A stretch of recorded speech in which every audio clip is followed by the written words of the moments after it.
Skip Thanksgiving this year, Anna. Your presence makes everyone uncomfortable. Just transfer your usual monthly contribution to the business account. The text from my mother made my coffee taste bitter as I sat in my downtown apartment, overlooking the city I'd worked so hard to succeed in. My name is Anna Sullivan, and at 34, I had just received yet another reminder that my family only valued me for my bank account. The irony wasn't lost on me. 6 months ago, I had secretly saved our failing family restaurant by investing $100,000. But they didn't know it was me. They thought their mysterious benefactor was a silent investor my uncle had found. The family restaurant, Sullivan's, had been struggling for years. My younger sister Kate ran it with our parents, making all the wrong decisions while dismissing my suggestions because you're just an accountant. What do you know about restaurants? Never mind that I managed finances for some of the most successful restaurant chains in the country. I stare at my mother's text, remembering the day my father called me crying about potentially losing the restaurant. I could have let it fail. Maybe they deserved that after years of dismissing me while praising Kate's every mistake. Instead, I created a shell company and became their silent investor, thinking maybe they'd finally see my value. They didn't. Kate still ran the place like her personal party venue, hiring her friends instead of qualified staff. My parents still backed her every decision, even as the profits I'd helped generate slowly dwindled. The only difference was now they expected regular contributions from me, their reliable daughter with a good job, to help cover the gaps. My phone buzzed again. This time it was Kate. Mom's right. Thanksgiving will be better without your negativity. Besides, we're having some important investors over. We don't need you questioning everything like you always do. Important investors? I almost laughed. I was the only investor, and they were having Thanksgiving without me. I opened my laptop, logging into the system I'd set up to monitor the restaurant's finances. The numbers told the story Kate didn't want to see. They were heading toward trouble again.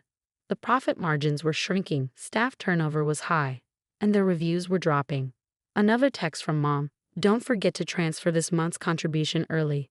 Kate needs to order new equipment.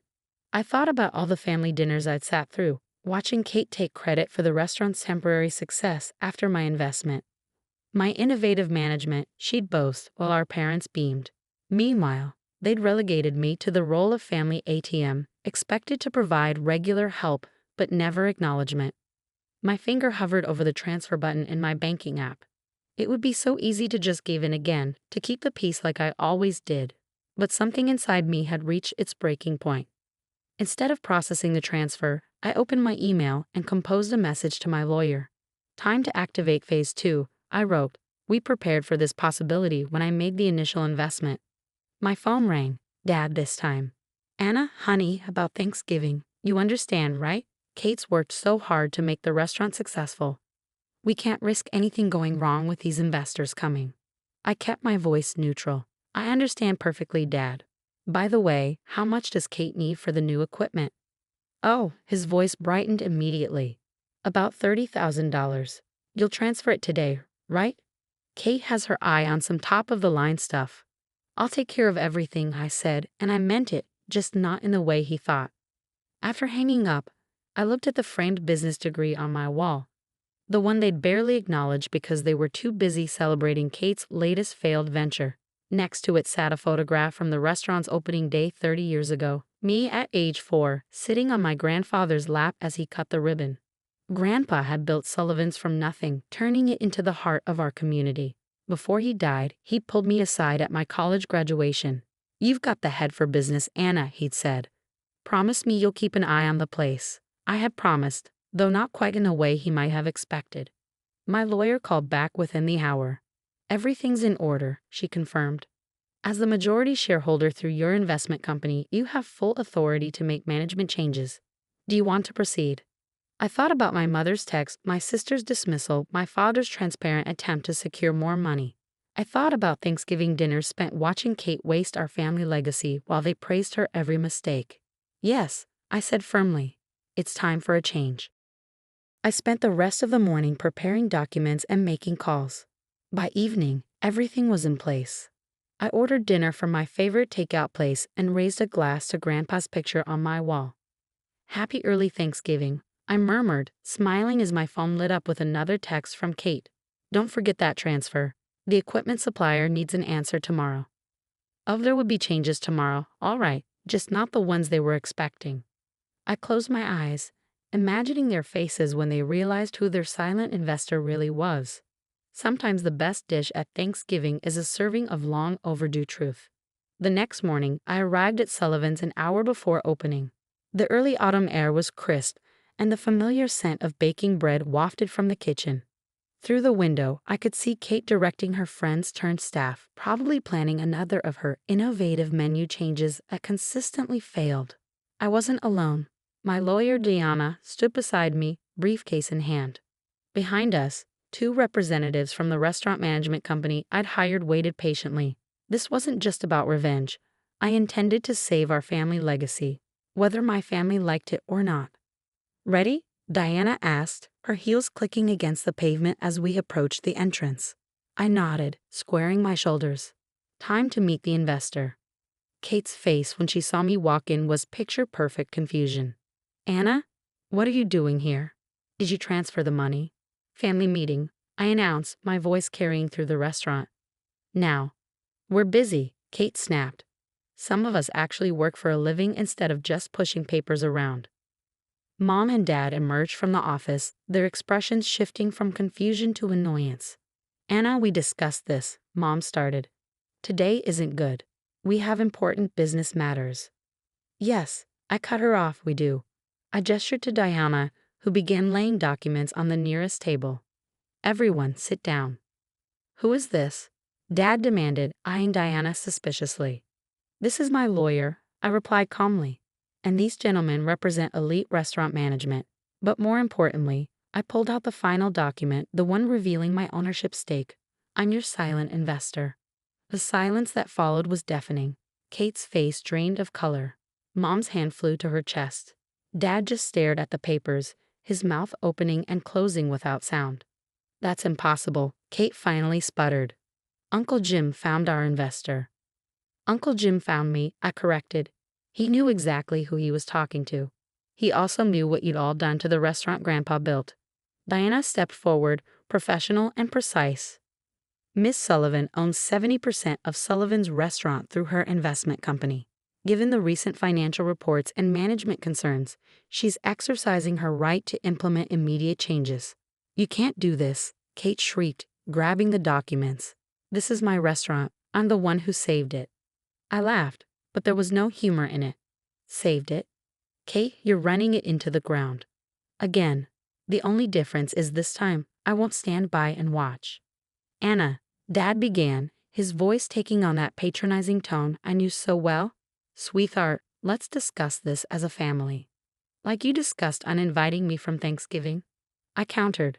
Or like you discussed using my contributions to fund Kate's expensive mistakes. Mom tried next.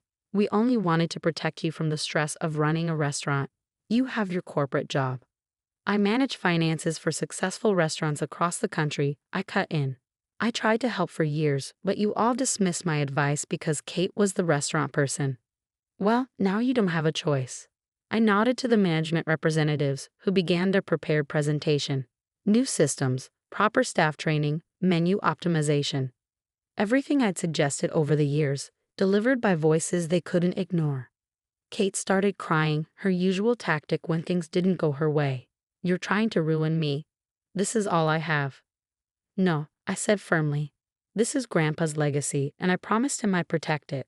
You can stay on as a manager, Kate, but you'll undergo proper training. No more hiring friends. No more wasteful spending. No more treating this place like your personal party venue. And if we refuse, Mom asked, her voice cold. Then I'll buy out your remaining shares at market value and run it without you. I met each of their eyes in turn. Your choice. Dad slumped in his chair, looking suddenly older. All those contributions you made. When we trying to help while you all ignored the real problems, I finished. That stops today. Diana began distributing contracts, new management agreements, training schedules, updated operating procedures. My family sat in stunned silence as their carefully constructed hierarchy crumbled around them. Oh, and about Thanksgiving, I added, gathering my things. Dinner will be at my place this year. After all, I am the primary owner of the family business. We should discuss the new direction. As I turned to leave, Kate called out, her voice small. Anna, wait. I didn't know. I paused at the door. No, you didn't. None of you did. That was the problem. The morning sunlight streamed through the windows, illuminating the old family photos on the walls, decades of Sullivan history leading to this moment. As I walked out, I heard Mom start to cry and Dad trying to comfort her. But for the first time in years, I felt light, free from the burden of being their silent supporter. Phase 2 was complete. Now it was time to see if they could adapt to the new reality, one where the daughter they dismissed finally had the last word. The weeks leading up to Thanksgiving brought changes nobody in my family had expected. Under the new management team's guidance, Sullivan's began its transformation. Professional staff replaced Kate's friends, proper inventory systems were implemented, and the menu was refined to feature our most profitable dishes. Kate, surprisingly, was the first to adjust. After her initial tantrum, she threw herself into the training program. Maybe it was spite, or maybe she finally realized how close she'd come to destroying Grandpa's legacy. Either way, she was learning, properly this time. My parents were a different story. Mom still wasn't speaking to me, sending all communications through Dad, who had taken to calling me almost daily with a mixture of apologies and attempts to reason with me about returning to the old way of doing things. Anna, he said during one such call, couldn't we just go back to how things were? The family was happier then. You mean when you were all happy spending my money while excluding me? I replied calmly, no, Dad, this is better for everyone, including the restaurant. He couldn't argue with the results. Within 3 weeks, profits had increased by 30%. The reviews were improving and old customers were returning, drawn by the consistent quality and professional service. The day before Thanksgiving, I arrived at the restaurant for the final inspection. The place looked immaculate, running like a well-oiled machine. Kate was at the host station, reviewing the reservation system we'd implemented. Anna, she said, spotting me. Her voice was different now, less entitled, more professional. I've been studying the quarterly projections. I think I understand what you meant about sustainable growth. I nodded, feeling a strange mix of pride and vindication. Good, that's what Grandpa always aimed for. I'm sorry, she blurted out suddenly, for everything. For how I treated you, for wasting your money, for Thanksgiving. She trailed off, looking down at her hands. Prove it, I replied simply. Show me you can be the manager this place deserves. The next day, Thanksgiving, my downtown apartment was filled with the smell of roasting turkey and fresh-baked pies. I'd hired a professional chef, another perk of my restaurant industry connections, to prepare the meal. The table was set for 5, though I wasn't sure everyone would come. At exactly 4 o'clock, the doorbell rang. Kate arrived first, clutching a bottle of wine and looking uncertain in my elegant apartment building. This place is amazing, she said, glancing around. I never knew. There's a lot you never knew about me, I replied, taking the wine. Mom and Dad arrived next, Mom's eyes red like she'd been crying. She held a small package wrapped in silver paper. Before we eat, she said, her voice shaking, I want you to have this. Inside the package was Grandpa's old recipe book, its pages worn and stained with decades of use. My throat tightened. This was the heart of Sullivan's, the foundation of everything he built. He always said you were the one, Mom whispered. We should have listened. Diana arrived last, my surprise guest. My family's eyes widened when I introduced her not just as my lawyer, but as my partner of 2 years, another detail they'd been too self-absorbed to notice. Over dinner, the conversation was different from any family meal we had before. We talked about the restaurant's future, about real numbers and sustainable plans. Kate shared her ideas for special events, now grounded in practical business sense rather than flashy gimmicks. I found Grandpa's old guest book, she mentioned. I thought maybe we could do a throwback menu, featuring his original recipes, but price it according to the models you showed me. That's actually a good idea, I said, genuinely impressed. Mom dabbed at her eyes with her napkin. Your grandfather would be so proud of you, Anna. Both of you, she added, looking at Kate. We were wrong, Dad said finally, setting down his fork. We treated you like an ATM instead of seeing who you really are. Can you forgive us? I looked around the table, at Kate finally growing into her role, at Mom, learning to see me clearly, at Dad, understanding at last that love shouldn't come with conditions, at Diana, who squeezed my hand under the table, proud of how far I come. I forgive you, I said slowly, but things will never go back to how they were. We moved forward, as equals, as professionals, as family. They nodded, understanding the weight of the moment. Later, as we enjoyed pumpkin pie on my balcony, overlooking the city lights, Kate turned to me. So about Christmas dinner? Don't push it, I laughed, but without bitterness. Let's see how the holiday season goes at the restaurant first. As my family left that evening, each hug felt different, more genuine, less obligatory. Mom whispered I love you in my ear, this time without adding any requests for money. Kate left with a stack of financial reports to review. Dad shook Deanna's hand, welcoming her properly to the family. Standing in my doorway, watching them leave, I felt Grandpa's presence. He'd always said the restaurant was about more than food. It was about bringing people together, about building something that lasts. Finally, after all these years, we were doing just that. The end.